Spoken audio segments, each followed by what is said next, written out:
तो ये heat action plan में क्या होगा और इससे कैसे बचा जाए। आज का जो टॉपिक है, दिल्ली का हीट एक्शन प्लान 2025 में 3,000 वाटर कूलर लगाए गए थे। इसमें से 1,000 सड़कों पर, 1,000 सरकारी भवनों पर और 1,000 उन स्थानों पर होंगे जहां अक्सर बेघर या राहगीर रहते हैं।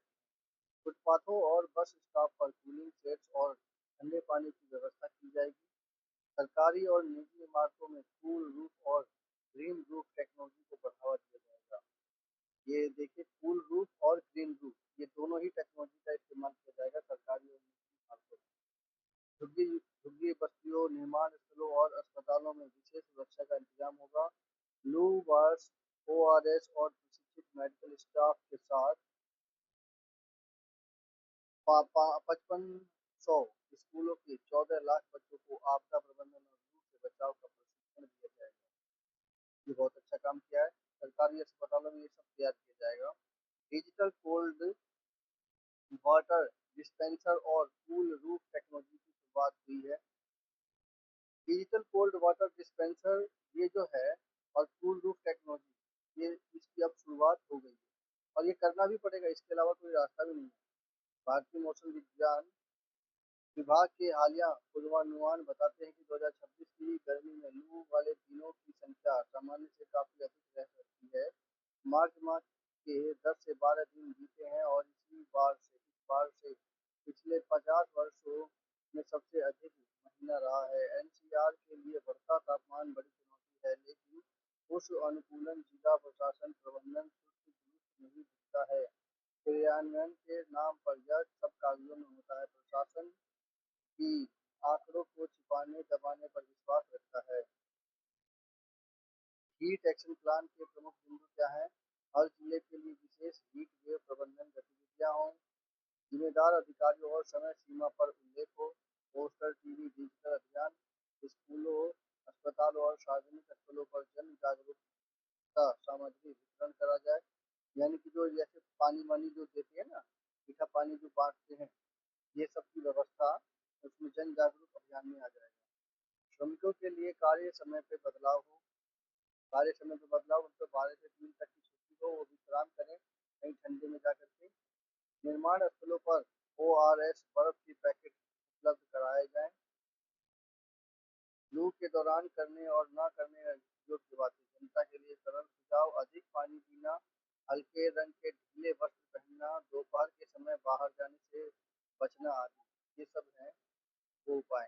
भीषण गर्मी में फैक्ट्री, कारखानों और निर्माण स्थलों के लिए श्रम विभाग ये निर्देश जारी करता है।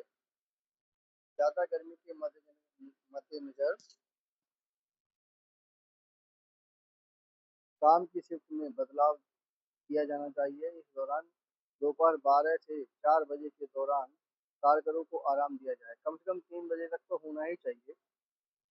कार्यस्थलों पर पीने के ठंडे पानी की व्यवस्था के साथ साथ पर्याप्त संख्या में कूलर, पंखों की इंतजाम हो। और सब जगह तो नहीं हो पाते, लेकिन पानी की व्यवस्था अच्छी होनी चाहिए। आपातकालीन किट उपलब्ध कराई जाए, जिसमें आइस पैक और ओआरएस पैकेट हो। कार्यस्थल पर कर्मचारियों की संख्या अधिक नहीं होनी चाहिए और वेंटिलेशन की संख्या पर्याप्त व्यवस्था होनी चाहिए। ज़्यादा गर्मी के दौरान काम से बचने के लिए आराम के समय को पुनर्निर्धारित करना होगा। निर्माण स्थलों व कार्यस्थलों पर गर्मी से बचाव के सुझाव और आपातकालीन संपर्क नंबर वाले पोस्टर और बैनर प्रदर्शित करना भी जरूरी है। तो ये वो लिस्ट है 2024 में फरीदाबाद में, 2025 में ये, गाजियाबाद में 2024 में ज्यादा रहा है, 2025 में कम हुआ है। गौतम बुद्ध नगर में 2024 में ज्यादा रहा है, 2025 में कम हुआ है। और इस तरह से ये कम हुए हैं। बस अड्डों, मुख्य मार्ग, अस्पतालों पर वाटर कूलर हो। 55 स्थानों पर पेयजल के मटके हो। आपूर्ति पर वाहन चालकों के लिए ग्रीन नेट बनाए गए थे। गाजियाबाद की बात कर रहे हैं। सड़कों पर पानी का छिड़काव होता है। आश्रय स्थलों पर लोगों के आराम करने की व्यवस्था होती है।